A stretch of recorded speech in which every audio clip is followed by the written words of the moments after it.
ایک عرب کے عالم دین نے کتاب لکھی تھی من الفاطمہ الی الفاطمہ، فاطمہ سے فاطمہ تک۔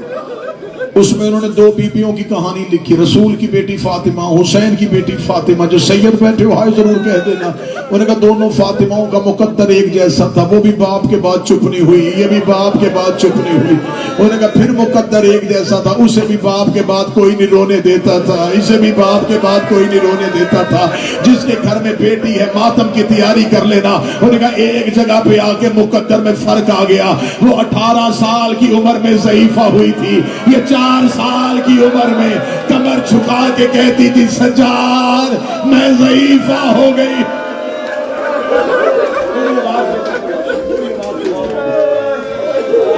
سجاد میں ضعیفہ ہو گئی، سجاد میں ضعیفہ ہو گئی ہوں، سجاد میں ضعیفہ ہو گئی ہوں۔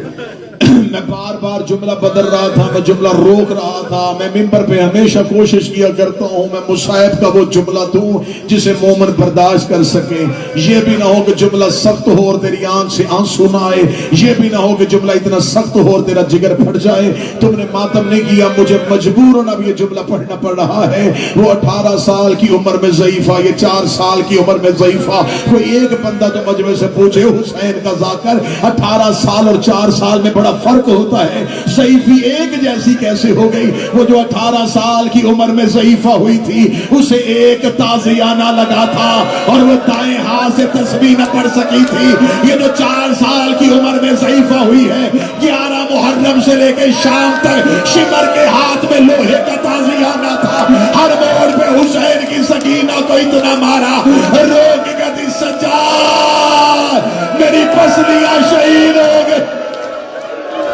اجرک من اللہ، اجرک من اللہ، اجرک من اللہ۔ کھل کے ماتم کرو، حسین کی بیٹی کی شہادت کی رات تھی۔